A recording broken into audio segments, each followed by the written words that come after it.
Tema de hoje: incredulidade. Nunca teve tanta gente incrédula como a gente tem nos dias de hoje. Como tem gente incrédula hoje. Tem gente que não acredita mais em Deus. Tem gente que não acredita mais em milagres. Aliás, a gente vive um tempo que as pessoas pensam o seguinte: parece que Deus não se manifesta mais. Parece que Deus não faz mais milagres como antigamente. Sim, Ele faz. Deus é bom. Deus sempre fez e faz milagres. A questão é entendermos que Ele faz na hora que Ele quer e não na hora que nós queremos. Ah, pastor, mas eu preciso. Sim, então continue crendo que no momento certo Deus fará um milagre na tua vida em nome de Jesus. Tem gente que nem acredita mais que o mundo vai acabar. A Bíblia diz que o mundo um dia vai acabar.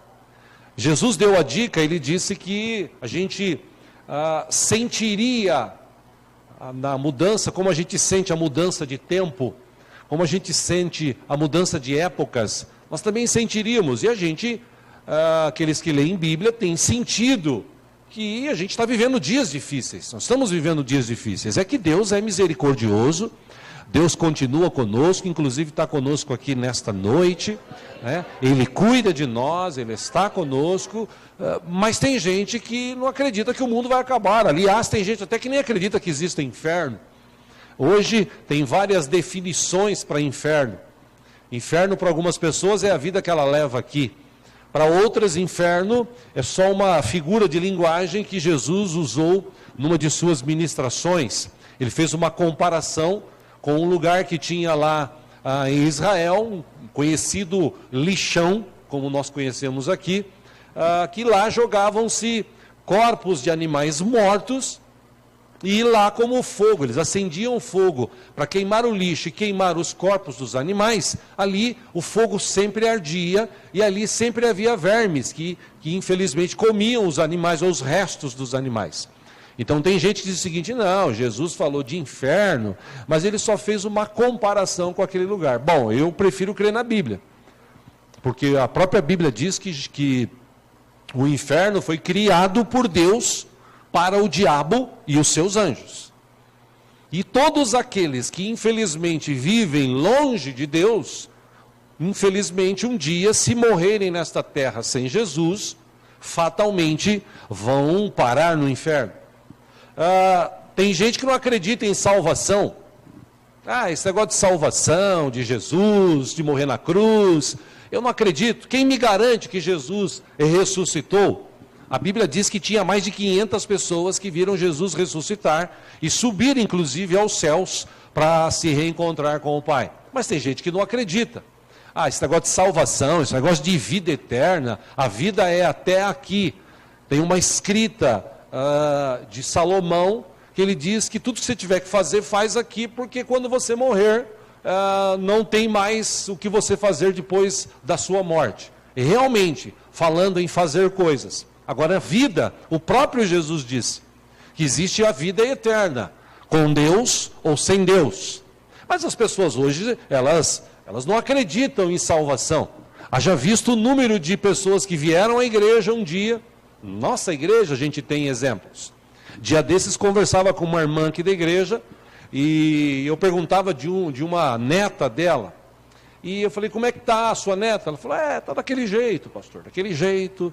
Poxa, que coisa, né? Ela foi criada na igreja, desde criança, com ensinamentos, ministrações de professores, aí cresceu, o mundo, aquilo que o mundo oferece, parece que falou mais alto com aquilo que ela aprendeu quando era criança. Então ela fez uma escolha. E nessa escolha que ela fez, ela imaginou o seguinte: esse negócio de salvação, de vida eterna, isso aí não existe. Porque quem tem plena consciência que existe vida eterna pós a morte, seja no céu, seja no inferno, seja perto de Deus, seja longe de Deus. Quem tem plena consciência disso, jamais ele se afasta de Cristo. Porque ele não vai correr riscos à toa. Mas tem gente que não acredita. Tem gente que nem acredita, por exemplo, num futuro melhor. O futuro é esse aqui, é o que a gente está vivendo hoje. Futuro melhor, eu não acredito. Eu acredito que é daqui para pior. E eu acredito que a gente vai ainda viver coisas boas nesta terra, aquilo que Deus tem preparado para aqueles que o amam. Eu acredito na palavra, né? Tem gente que não acredita mais na vida. E quantas pessoas hoje se suicidam? Estava lendo esses dias uma reportagem especial sobre estatísticas. Já falei aqui, eu gosto muito de estatísticas. E nessas estatísticas ficou provado que aumentou nos últimos 3 anos em quase 100% o número de adolescentes que tiram a vida, que se suicidam. Então, uma pessoa que tira a sua própria vida, ou pensa em tirar a sua própria vida, ela parece que não acredita na vida. E a vida é um dom de Deus. Deus deu a vida, Deus é que dá a vida. Quando você rejeita a vida, você está rejeitando o dom que Deus deu. Eu me lembro do meu pai, quando vivo, numa de suas ministrações, ele disse, a gente perguntou para ele, escuta, qual é o seu entendimento acerca desse negócio de pecar contra o Espírito Santo, que a Bíblia diz que esse pecado é o único que não tem perdão. A explicação que ele deu eu achei plausível, porque ele disse, é a pessoa que não crê em Deus, não crê no sacrifício de Cristo, e ela acaba rejeitando Jesus. Quando ela rejeita Jesus, ela rejeita a ação do Espírito Santo na vida dela. Por isso que a própria Bíblia diz que a situação daquele que estava na igreja, que servia a Deus e se desviou, ela é pior, pelo menos 8 vezes pior. Porque Jesus também, num dos seus ensinamentos, ele disse, existe uma situação da pessoa que ela vem para Cristo, ela recebe uma libertação, o demônio que estava talvez sobre ela ou agindo na vida dela sai, e ele procura lugares áridos, não encontra, e quando ele volta e encontra a casa limpa, tal, mas longe de Deus, o próprio Jesus disse, esse demônio vai trazer mais 7, então terão 8 demônios na vida daquela pessoa. Os irmãos que foram fazer evangelismo ontem, é notório, até para os jovens que foram, os adolescentes, é notório, ou ficou notório para eles que no meio das pessoas que estão na rua, envolvidas com droga, envolvidas com bebida, a boa parte destas pessoas um dia já foram cristãs. Um dia conheceram Jesus. Eu falei aqui já uma vez, dia desses, quando fui no cemitério aqui, Cachoeirinha, num velório, de manhã cedo, num domingo, eu parei no farol, e um rapaz, ou um senhor veio falar comigo, pedir uma ajuda, um dinheiro. E eu dei um dinheiro, porque eu não nego para ninguém. Ele falou obrigado, eu falei, escuta, sai dessa vida. Você não pode continuar nessa vida. Saia dessa vida, não é isso que Deus quer para você. Deus tem planos para a tua vida. Vai para uma igreja evangélica, louve a Deus, adore ao Senhor, receba Jesus. E ele falou assim, o pior é que eu sei de tudo isso. Ou seja, tem muita gente que está por aí, que ontem foi abordado por irmãos aqui da igreja no evangelismo, que recebeu uma marmitex, que comeu, mas infelizmente essa pessoa está distante. Por quê? Porque ela um dia disse o seguinte, não, para mim Cristo não tem valor nenhum. Ela é incrédula em relação a isso. Enfim, eu podia citar aqui uma série de coisas. Por exemplo, tem gente que não acredita mais no trabalho. Acha que trabalhar é só para tonto. Me permite essa expressão, para trouxa, como dizem por aí. Porque hoje em dia existem meios de ganhar dinheiro fácil. Meios de você dar golpes, meio de você se tornar aí algum tipo de atividade que existe, que pode dar dinheiro mais rápido. Então a pessoa não se preocupa em trabalhar, tem gente que nem acredita mais em trabalho. E, enfim, a incredulidade está por aí. E infelizmente, como eu disse, a incredulidade hoje está acima do esperado. Uma pessoa incrédula, ela não tem mais fé, ela é cética acerca de muitas situações. A incredulidade está bem presente hoje no meio da igreja evangélica, no meio do povo de Deus. E se a gente olhar para a Bíblia, isso não é de hoje. A incredulidade era bem presente entre o povo de Israel, na época que eles foram libertos. A gente estudou sobre isso aqui, semana retrasada. Povo que estava saudável, povo que estava próspero, Povo que estava livre e tinha uma terra prometida para ir. Mas ainda assim, eles viveram um tempo de escravidão tão grande que aquilo ficou gravado na mente deles, impresso na mente deles.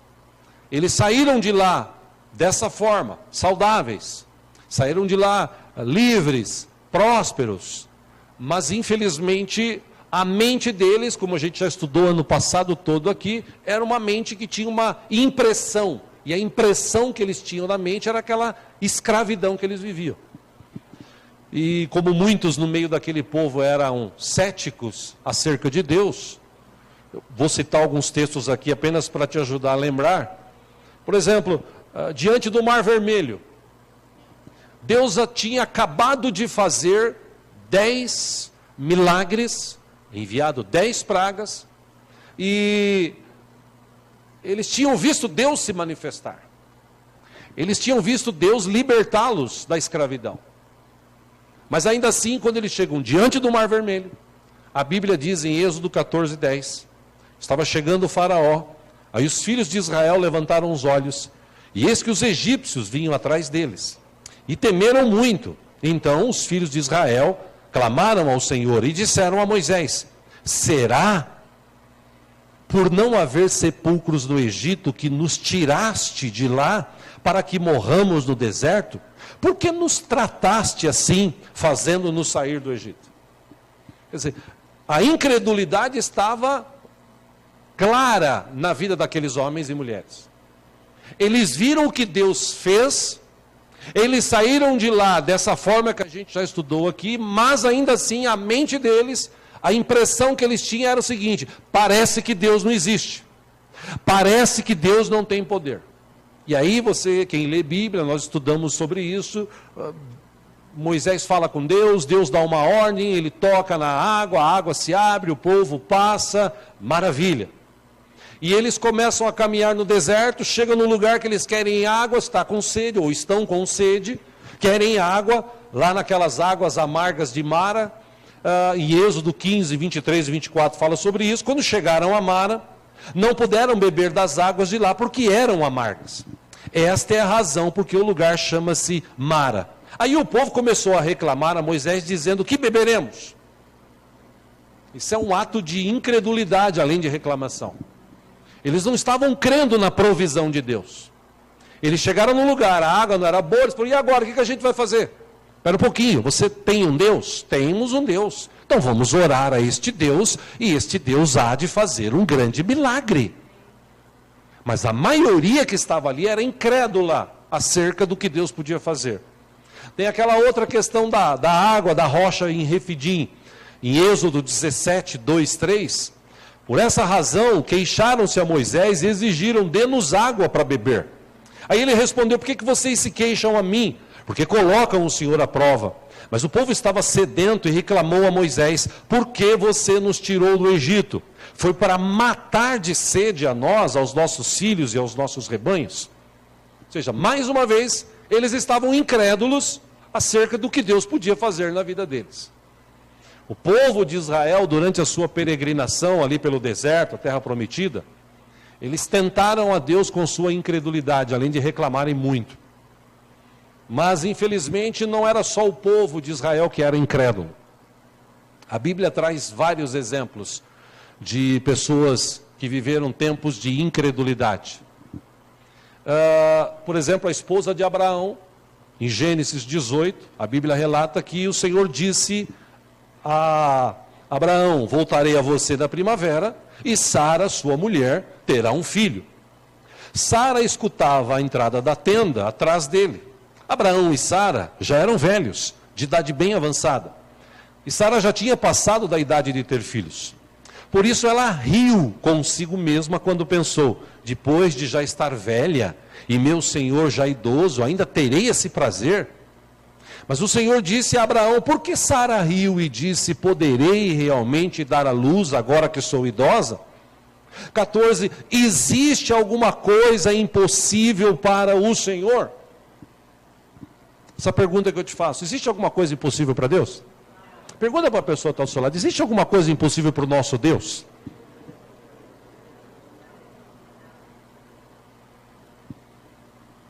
Deus repete: na primavera voltarei a você e Sara terá um filho. Versículo 15, Sara teve medo e por isso ela mentiu. Ela disse: eu não ri. Mas Deus disse para ela: não negue, você riu. Você foi incrédula acerca do que eu falei com a sua risada sarcástica. Por exemplo, no tempo de Gideão, quando Gideão também vivia escondido, quando havia muita incredulidade, porque o povo tinha pecado, porque estavam longe do Senhor. Quando Gideão estava lá escondido, malhando o trigo para tentar juntar um pouco de comida, no livro de Juízes, capítulo 6, versículo 12, diz que o anjo do Senhor apareceu a Gideão e lhe disse: o Senhor está com você, poderoso guerreiro. E a resposta de Gideão, ele disse: ah, Senhor, se o Senhor está conosco, por que aconteceu tudo isso? Incredulidade. Escuta, eu estou com você, você é um varão valoroso. Ah, é? Se eu sou um varão valoroso e o Senhor está comigo, por que aconteceu tudo isso? Essa é a pergunta que a gente faz quando acontece alguma coisa que foge ao nosso controle. Aí ele disse: se o Senhor está conosco, por que aconteceu tudo isso? Onde estão todas as suas maravilhas? Que os nossos pais nos contam quando dizem: não foi o Senhor que nos tirou do Egito, mas agora o Senhor nos abandonou e nos entregou nas mãos de Midian. Aí o Senhor, e Deus é bom, Deus é misericordioso, Deus não desistiu de mim, Deus não desistiu de você, e Deus não desistiu também de Gideão. Ele disse: com a força que você tem, vá libertar Israel das mãos de Midian. Não sou eu quem o estou enviando? Aí ele diz de novo na sua incredulidade: ah, Senhor, como posso libertar Israel? Meu clã é o menos importante de Manassés e eu sou o menor da minha família. Aí Deus diz: eu estarei com você e você derrotará todos os midianitas como se fossem um só homem. E quem lê a história de Gideão sabe que Deus agiu de uma forma tão maravilhosa, na hora certa. Deus agiu de uma forma tão maravilhosa. Gideão, ainda na sua incredulidade, ele ainda fez prova do Senhor. Se você ler o texto, você vai ver. Deus é misericordioso, né? Deus sabe que a gente é humano, Deus sabe que nós somos falhos. Deus teve misericórdia de Gideão. E quando Gideão juntou os seus soldados, estavam ali e tal, eles não precisaram nem guerrear, porque os outros soldados inimigos, eles próprios se mataram. Deus agiu de uma forma maravilhosa. Por exemplo, no Novo Testamento tem vários exemplos de pessoas incrédulas. Os apóstolos de Jesus, ou os discípulos de Jesus, também foram um bom tempo incrédulos.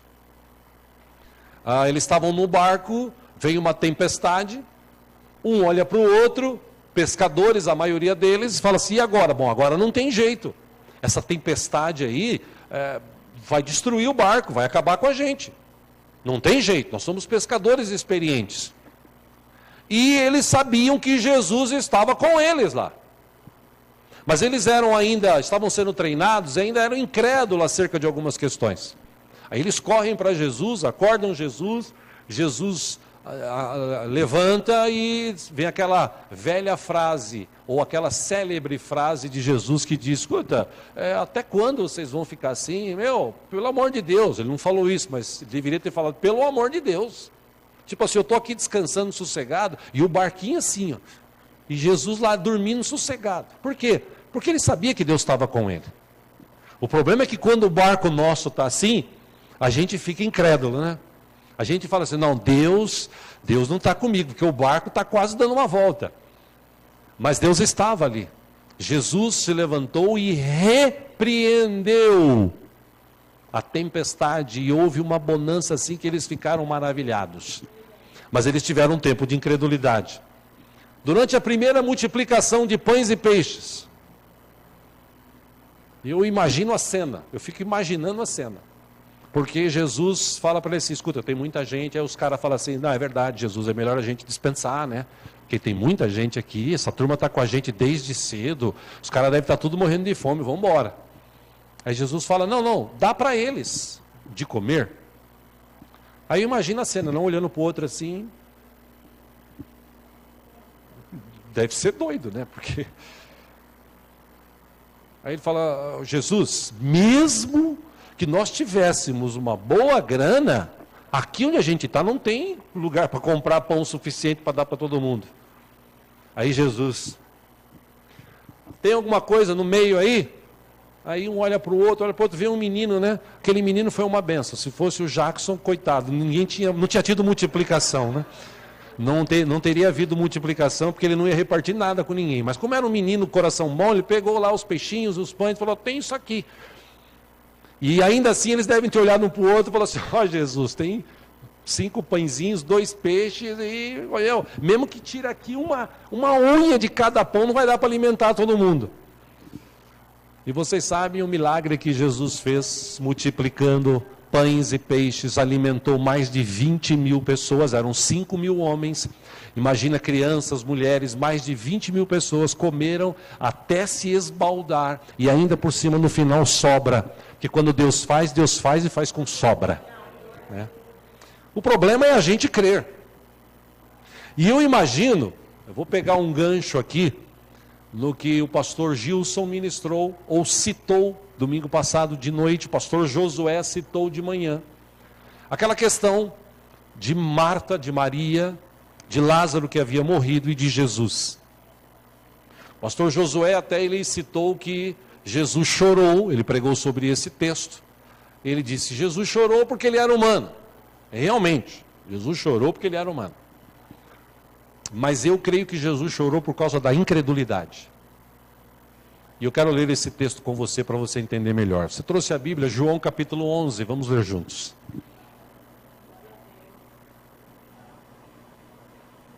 Deus é bom. Deus é bom.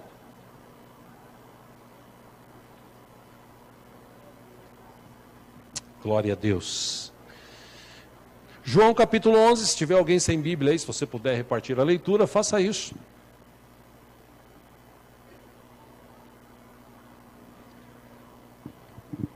E Deus está aqui, eu sei que nessa noite ainda coisas tremendas vão acontecer. Versículo 1, vamos ler praticamente o texto todo, ou, se der certo, o texto todo, até para entender o que aconteceu. Versículo 1 de João 11 diz que havia um homem chamado Lázaro, ele era de Betânia, do povoado de Maria e de sua irmã Marta. E aconteceu que Lázaro ficou doente. 2, Maria, sua irmã, era a mesma que derramara perfume sobre o Senhor e lhe enxugara os pés com os cabelos. Versículo 3, então as irmãs de Lázaro mandaram dizer a Jesus, Senhor, aquele a quem amas está doente. Versículo 4, ao ouvir isso, Jesus disse, essa doença não acabará em morte. É para a glória de Deus, para que o Filho de Deus seja glorificado por meio dela. Jesus amava Marta, a irmã dela, e Lázaro. Versículo 6, no entanto, quando ouviu falar que Lázaro estava doente, ficou mais 2 dias onde estava. 7, depois disse aos seus discípulos, vamos voltar para a Judéia. Estes disseram, mestre, há pouco os judeus tentaram apedrejar-te, e assim mesmo vais voltar para lá? 9, Jesus respondeu, o dia não tem 12 horas? Quem anda de dia não tropeça, pois vê a luz do mundo, ou a luz deste mundo. 10, quando anda de noite, tropeça, pois nele não há luz. 11, depois de dizer isso, prosseguiu dizendo-lhes, nosso amigo Lázaro adormeceu, mas vou até lá para acordá-lo. Versículo 12, seus discípulos responderam, Senhor, se ele dorme, vai melhorar. Tipo assim, a gente não precisa ir, porque o caminho é perigoso. Jesus, versículo 13, tinha falado de sua morte, mas os seus discípulos pensaram que ele estava falando simplesmente do sono. 14, então lhes disse claramente, Lázaro morreu. 15, e para o bem de vocês, estou contente por não ter estado lá, para que vocês creiam, mas vamos até ele. 16, então Tomé, chamado Dídimo, disse aos outros discípulos, bom, ó a incredulidade, vamos também para morrer com ele. Já que estamos juntos, vamos para morrer, né? Tá bom. 17. Ao chegar, Jesus verificou, que Lázaro já estava no sepulcro havia 4 dias. 18. Betânia distava cerca de 3 quilômetros de Jerusalém, e muitos judeus tinham ido para visitar Marta e Maria, para confortá-las pela perda do irmão.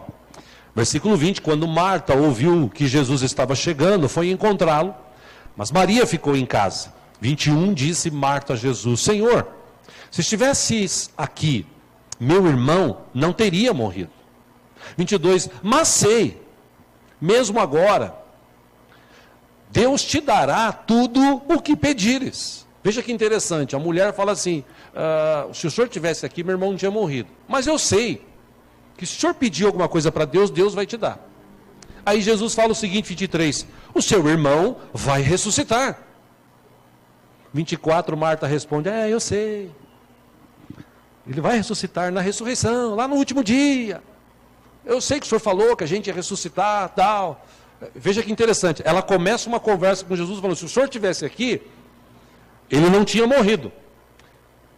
Aí Jesus fala assim, aí ela diz, e eu sei que se o senhor pedir qualquer coisa para Deus, ele vai te conceder. Aí Jesus fala, pois bem, teu irmão vai ressuscitar. Aí ela, da mesma forma que creu, ela descreu dizendo o seguinte, eu sei, no último dia, quando o pessoal ressuscitar, eu estou sabendo. Aí versículo 25, Jesus disse-lhe, eu sou a ressurreição e a vida. Aquele que crê em mim, ainda que morra, viverá. E quem vive e crê em mim, não morrerá eternamente. Você crê nisso? 27, ela respondeu, sim, Senhor. Eu tenho crido que tu és o Cristo, o Filho de Deus, que devia vir ao mundo. Não foi isso que Jesus perguntou. 28, e depois de dizer isso, foi para casa. E chamando à parte Maria, disse-lhe, o mestre está aqui, está chamando você. 29, ao ouvir isso, Maria levantou-se depressa e foi ao encontro dele. 30, Jesus ainda não tinha entrado no povoado, mas estava no lugar onde Marta o encontrara. 31, quando notaram que ele se levantou, ou ela se levantou depressa e saiu, os judeus que a estavam confortando em casa seguiram-na, supondo que ela ia ao sepulcro para ali chorar. 32, chegando ao lugar onde Jesus estava vendo, Maria prostrou-se aos seus pés e disse, Senhor, se estivesses aqui, meu irmão não teria morrido. 33, ao ver chorando Maria e os judeus que acompanhavam Jesus, agitou-se no espírito e perturbou-se. 34, onde o colocaram? Perguntou ele, vem e vê o Senhor. Responderam. 35, Jesus chorou. O pastor Josué pregou domingo passado pela manhã. 36, então os judeus disseram, vejam como ele o amava. 37, mas alguns deles disseram, ele que abriu os olhos do cego, não poderia ter impedido que este homem morresse? Incredulidade. Versículo 38, Jesus outra vez profundamente comovido foi até o sepulcro. Era uma gruta com uma pedra colocada à entrada. 39, tirem a pedra, disse ele. Disse Marta, a irmã do morto, Senhor, ele já cheira mal, pois já faz 4 dias. 40, disse-lhe Jesus, não lhe falei que se você cresce, veria a glória de Deus? 41, então tiraram a pedra. Jesus olhou para cima e disse, Pai, eu te agradeço porque me ouviste. 42, eu sei que sempre me ouves, mas eu disse isso por causa do povo que está aqui. Tipo assim, eles são muito incrédulos, então eles precisam crer que tu me enviaste. 43, depois de dizer isso, Jesus bradou em alta voz, Lázaro, venha para fora. 44, o morto saiu com as mãos e os pés envolvidos em faixas de linho e o rosto envolto num pano. Então disse-lhes Jesus, tirem as faixas dele e deixem-no ir. Só até aí. Quando eu li esse texto, questões aqui para a gente analisar, pelo menos 2. Quando eu leio esse texto, eu vejo a incredulidade daquele povo. Eu entendo que Jesus chorou por causa disso. Porque realmente é difícil. Eu já vi, inclusive, professores, fazer uma analogia aqui, eu já vi professores tentando dar uma aula, isso já aconteceu em filmes e na vida real. Professores tentando dar uma aula, ensinar uma matéria para alunos que não estão nem aí, estão dando risada, estão brincando, estão olhando o celular. E a professora uma vez, isso eu vi essa cena na televisão e também já vi em filme, ela começa a chorar, que ela não acredita, que ela está ali querendo mostrar algo de bom para aquelas pessoas, para mudar o futuro delas. E eles não estão nem aí. Jesus quando ele fala para Marta ou para Maria, que ela disse: se o Senhor pedir qualquer coisa para Deus, Deus vai te dar. Ele diz então: ótimo, que você crê assim, então o seu irmão vai ressuscitar. E aí ela disse: sim, eu sei. Quando Jesus encontra a Marta, ela diz a mesma coisa: se o senhor tivesse aqui, meu irmão não tinha morrido. Aí Jesus se agita e chora. Eu imagino a mente de Cristo aqui, lá naquela situação. Várias pessoas, todo mundo na expectativa, aqueles caras que gostam de julgar, e aqueles que estavam ali e tinham perdido a esperança. Eu fico imaginando Jesus olhando tudo aquilo, e quando ele ora, ele fala assim: Pai, eu só pedi para o Senhor, só falei com o Senhor, porque eles precisam ouvir isso, e também precisam ver isso. Mas o meu relacionamento com o Senhor, contigo, Pai, o Senhor já sabe. Mas eu orei assim para que eles ouçam e creiam. Eu imagino, meu irmão e minha irmã, que Jesus chorou, porque aquele povo, a maioria deles eram incrédulos. Deus conosco. A Bíblia diz, quando Jesus nasceu, ele foi tratado como Emanuel. Emanuel, traduzido, quer dizer Deus conosco. Eles estavam vendo ali o Filho de Deus. Por isso que Jesus até disse: bem-aventurados serão aqueles lá na frente que não viram, mas creram. Que é o meu caso e o teu caso. Eu não vi Jesus, mas eu sei que Ele está aqui, que Ele tem todo o poder nos céus e na terra, e que Ele vive e vive para sempre. Então eu e você, se a gente crê, nós somos bem-aventurados. Agora é óbvio, existem circunstâncias na vida, e aqui que eu quero chegar, que nos leva às vezes a ser incrédulo. Eu não estou dizendo, porque existem muitas pessoas dentro da igreja que ainda tem aquela mente automática, que eu falei aqui no ano passado, nós estudamos muito sobre isso, aquela resposta automática, aquela mente automática, de ouvir uma ministração e pensar o seguinte: eu já ouvi falar sobre isso, eu sei que Deus cura, mas Ele não me cura. Eu sei que Deus pode fazer isso, mas Ele não está fazendo. E aí a pessoa às vezes está na igreja, mas ela vive uma vida cristã frustrada. Ela vive uma vida que a cada dia que se passa, ela se torna mais incrédula. E por isso, eu creio, muita gente está fora da igreja hoje. Porque ele veio para a igreja numa expectativa de Deus mudar a vida financeira dele. E Deus pode fazer isso? É óbvio que pode. Ele veio na expectativa de Deus curar a vida dele. E Deus pode fazer isso? É óbvio que pode. Quando Deus olhou para Abraão, falando de Sara, Ele disse o seguinte: existe algum impossível para Deus? Lógico que não. A questão não é Deus tratar todos e fazer tudo o que as pessoas querem. A questão é nós crermos em Deus e esperarmos pelo Senhor. Por isso que a Bíblia diz: entrega o teu caminho ao Senhor, confia nele, e o mais Ele fará. Mas primeiro você tem que entregar, e para entregar você tem que confiar. E confiar em Deus, nos nossos dias, não é fácil. Hoje em dia a gente vive uma incredulidade total. Mas uma coisa eu posso te garantir, porque eu creio nessa palavra. E ela diz que Jesus Cristo, Ele é o mesmo ontem, hoje e sempre. Mesmo Jesus que ressuscitou Lázaro é o Jesus que está aqui hoje. A questão é nós, ou somos nós. Será que nós temos fé suficiente para crer em Deus? Será que quando Jesus falou, se vocês tiverem fé do tamanho de um grão de mostarda, que é quase imperceptível de vê-lo, vocês dirão a esse monte: sai daqui, vai para lá? Será que quando Jesus falou isso, Ele estava, me permita essa expressão, tirando um barato? A realidade é que hoje, nessa incredulidade que nós vivemos, tem pessoas que vão à igreja, mas não creem mais em Deus. Tem gente que já foi em igreja, mas não crê mais na salvação. Acha o seguinte: não, eu tenho que curtir a vida, esse negócio de salvação é papo furado.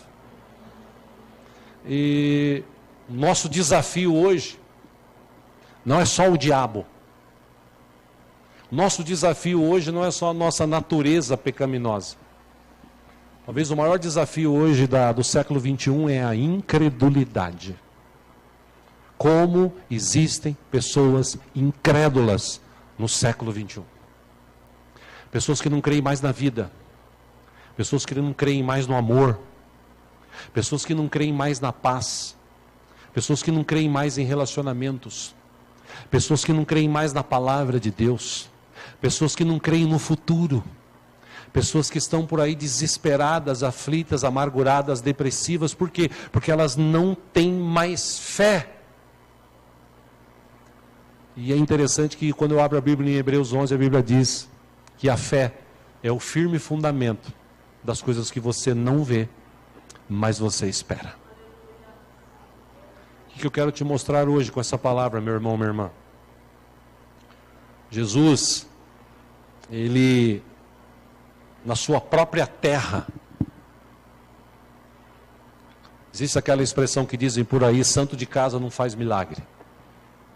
E realmente, santo de casa não faz milagre. Quantas vezes aconselhei parentes, familiares, para estar na igreja, para servir ao Senhor, e alguns deram até risada, porque santo de casa não faz milagre. Jesus viveu isso na pele, ou sentiu isso na própria pele.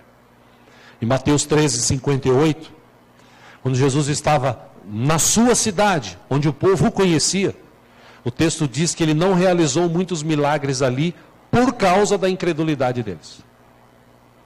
As pessoas, quando Jesus chegou e queria orar para que alguns fossem libertos, curados, os que o conheciam disseram o seguinte: escuta, esse cara não é o filho de José, de Maria, os irmãos dele, as irmãs não são fulano, beltrano, cicrano? A gente conhece esse cara, o que ele está querendo fazer?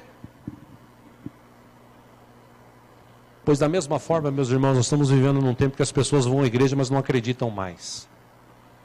Eu já falei aqui e repito, tem gente até, me permita tocar nesse assunto, tem gente até que não tem mais fé para entregar dízimos e ofertas na casa do Senhor. Ele acha que vai faltar. Ele não crê na provisão de Deus. Mas eu creio na provisão de Deus. E eu louvo a Deus porque tem muita gente nessa igreja que também crê na provisão de Deus. E Deus provém. A gente não entende como Deus faz, mas Deus faz. Aliás, a Bíblia diz que Ele faz infinitamente mais, além daquilo que pedimos ou pensamos. A questão, meu irmão, somos nós. Jesus, Ele falou o que era para ser feito por aqueles homens.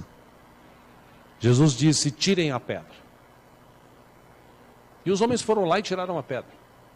Aí eu estava pensando sobre isso, e talvez você diga assim: pastor, eu já ouvi tanta pregação, e já tirei tanta pedra, mas ainda assim eu estou meio incrédulo acerca do que Deus pode fazer. Pois bem, eu creio que hoje deve estar faltando algo que está nesse texto. Quando Lázaro saiu, a Bíblia diz que Jesus falou assim: tirem as ataduras, porque ele não conseguia andar. Tirem as ataduras, tirem aqueles panos. E tiraram. Aí sim, Lázaro. Imagino que hoje tenha muita gente nesse século 21 que está atada, limitada, incrédula. Já tirou a pedra, já saiu do sepulcro, mas ainda está assim, ó, engessada, atada. E eu acredito que nessa noite Deus está dizendo o seguinte: eu vou tirar essas faixas de você para que você vá para frente. Porque se nós cremos num Deus vivo, e eu creio, esse Deus está com a gente aqui. E Ele é capaz de fazer milagres e maravilhas. Depende só da gente. Amém? Você crê em Deus? Pergunta de novo para a pessoa que está do seu lado: existem impossíveis para o nosso Deus?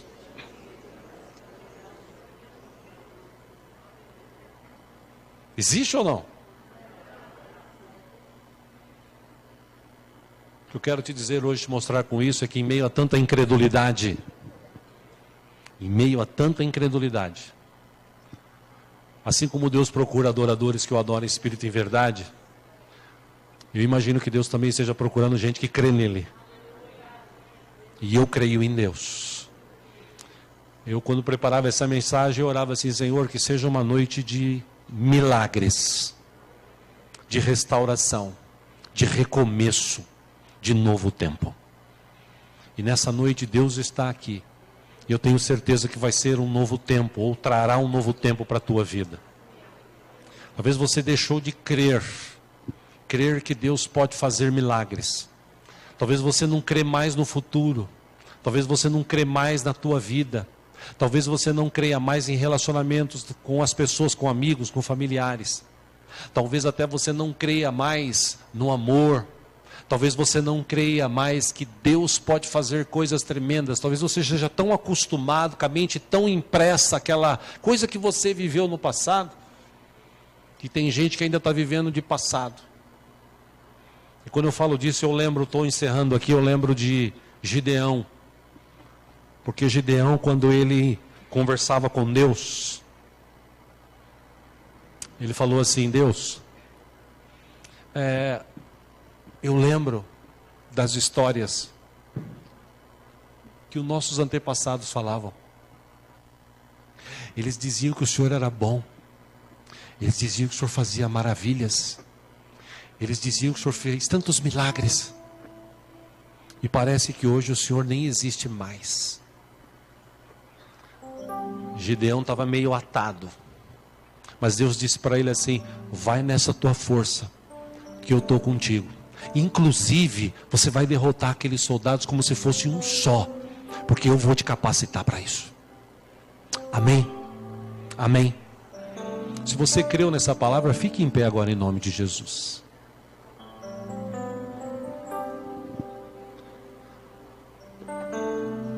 Eu quero te dizer que hoje é noite de você tirar as faixas. Se você se sente ainda atado assim, poxa, a coisa não vai. Eu tô incrédulo acerca de algumas coisas. Tem coisas que eu nem acredito mais que vão acontecer na minha vida. Tem coisas que eu nem acredito mais que Deus possa fazer. Eu até creio que Ele faz. Eu ouvi os antepassados dizerem: pessoas foram curadas, pessoas foram libertas. Mas eu não vejo isso hoje. Hoje parece que a igreja virou um negócio assim: eu vou na igreja para Deus me dar dinheiro. Eu vou na igreja para arrumar uma mina, um menino. Eu vou na igreja para cumprir um compromisso. Mas quando você vem à igreja para adorar a Deus, para servi-lo de todo o coração, de toda a tua alma, de todo o teu entendimento, coisas tremendas acontecem. E é por isso que tem gente que sai de um culto como esse, regozijante por uma semana de vitórias, e tem gente que sai de um culto desse do mesmo jeito que entrou. Ou seja, depende de você. O Deus lá de Gideão, o Deus de Abraão, o Deus de Elias, como foi citado pela Cristina há pouco aqui no louvor, é o mesmo Deus que está com a gente aqui hoje. Amém? Fecha os teus olhos por um instante.